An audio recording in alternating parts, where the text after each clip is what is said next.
Hi, everybody. My name is Ben Conroy with the National Sports Media Association. Today, I'm here speaking with 2022 Rhode Island Sportswriter of the Year, Mr. Bill Koch. Bill, how you doing today? Ben, I'm great. How are you? Doing well. Thank you for taking the time. So my first question, I wanted to just start at the beginning, ask you how you got your start in the world of sports media, maybe what your first job was, and then take me along your career path to where you are now. Sure. Graduated from Boston University in 2001. Got my first job in my hometown in Warwick, Rhode Island, at a place called the Warwick Beacon, which was twice weekly. They also owned a paper called the Cranston Herald, which was once weekly. Um, and like most other people, just started in local sports, doing high schools, colleges. It was interesting covering people, coaches who I knew, who I might have had in class. It was great to learn that way though, because you got to do everything. My first job, I had to write, shoot photos, do layout, try to schedule things. And my boss was a guy named John Howell, who basically threw you in the deep end of the pool and said swim, and would let you try anything. So it was a great education in that way. I was there for about 4 years, and it just went from there. I've been at the Providence Journal for the last 8. It was my dream to get there. It was a paper I read growing up. And it's been wonderful. I wouldn't change a day of it.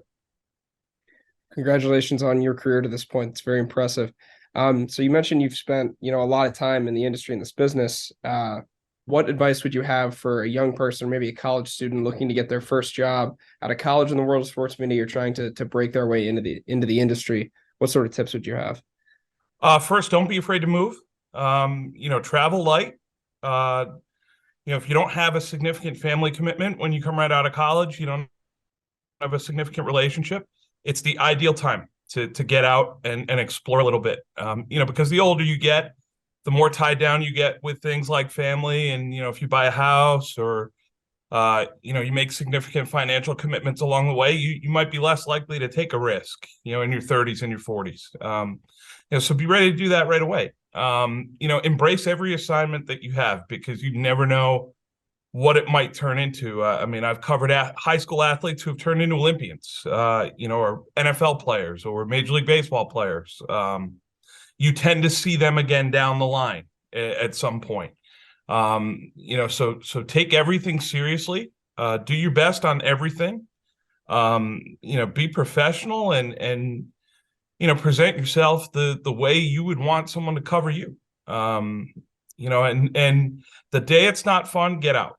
Because working in sports is supposed to be fun. The games are supposed to be enjoyable. It's supposed to be something that other people would want to do. And yeah, sometimes it feels like a business, and it can be difficult, but the day it feels like real hard work is probably the day you should walk away. Certainly good advice there. So you just mentioned, we've talked about earlier in the interview, you spent a lot of time covering Rhode Island sports. Obviously, I'm sure you've gotten to tell some great stories over the years. What are some of your favorite moments or most impactful stories that you can point to? Um, mainly it's just about, I like a comeback story, I think. I like I like someone who's battled some adversity, who ultimately gets back to the top. Someone like Kwity Paye, who's a second-year player in the NFL, who's a refugee from West Africa, who came over here with his mom and his family, and is living the American dream right now, and will be, was an invited guest to the State of the Union speech. For somebody with his background to be there is just incredible. Someone like Ed Cooley, who's a Providence men's basketball coach. City native, public school guy, somebody who grew up in some hard times, and, is now the head coach and a national coach of the year at a school that he grew up watching, and dreaming about just being a part of. Someone like Elizabeth Beisel, who's an Olympian as a teenager in North Kingstown. She makes three teams as a swimmer. You could say you knew her when she was a kid. And just swimming in high school for fun, and to watch her be, world champion eventually and on the world stage is just incredible. I guess, mainly I just appreciate excellence. I appreciate people doing things that I can't do. And I love, when they share their feelings or their thoughts while they're doing those things. I just think that's the essence of the job. Yeah, definitely some big names you just mentioned and some great stories to be sure. Um, so I wanted to talk a little bit more about Rhode Island. Specifically, what's your favorite part about, living in the state of Rhode Island, covering the Rhode Island sports scene? Just the fact that it's such a small place that you tend to know people just about everywhere you go.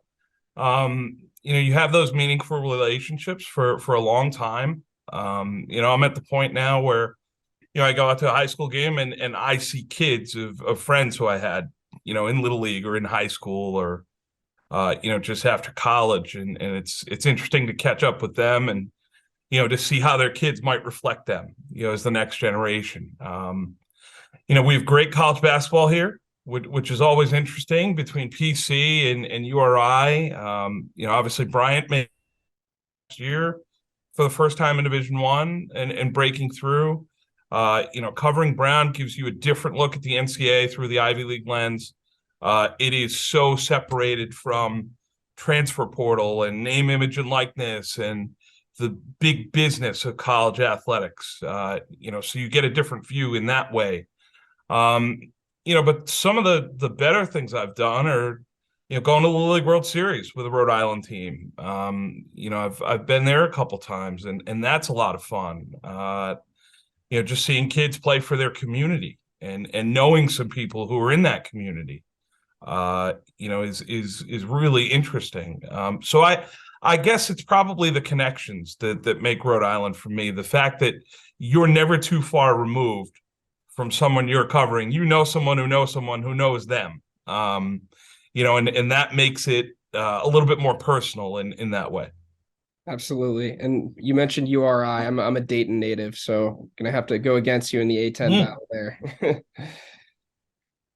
Great program.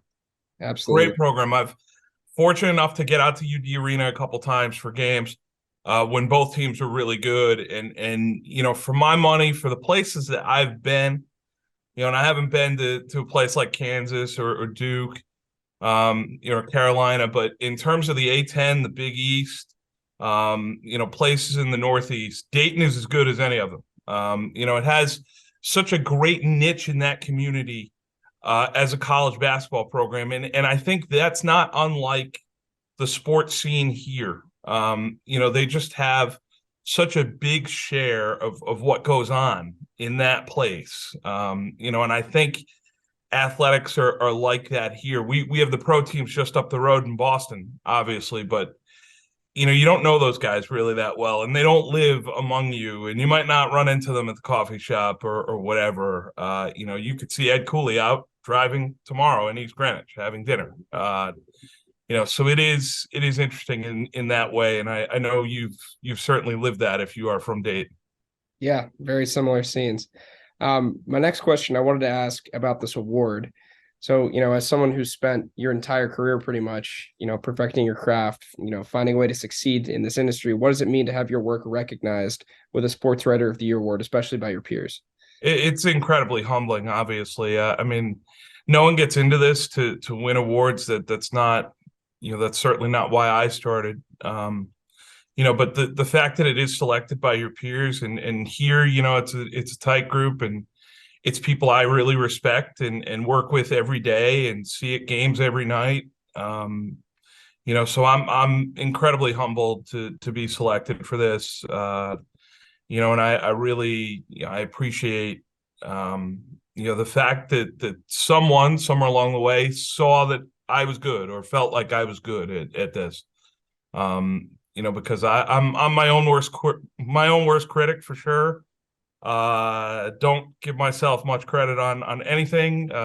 Just about every time I hit send, I'll have two or three thoughts immediately. Maybe I should have done this. Maybe I should have done that. I think that's natural for everybody. But it is incredibly humbling to be selected by my peers for this. Well, certainly well deserved. So congratulations again. My final question, it's a new year now, it's 2023. What stories are you most excited to cover this year? Or are you working on anything, exciting right now? Well, as we stand here right now in the first week of February, Providence's men will be back in the NCAA tournament, and being on the road for those games is incredible. It starts with the Big East tournament in Madison Square Garden, and then you get out into the NCAA field proper. Last year they're in the Sweet 16, and it's just the places you get to go.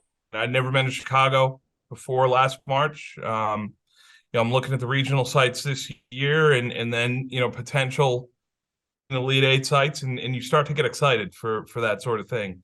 So I'm interested to see that. Interested to see if the URI women can break through.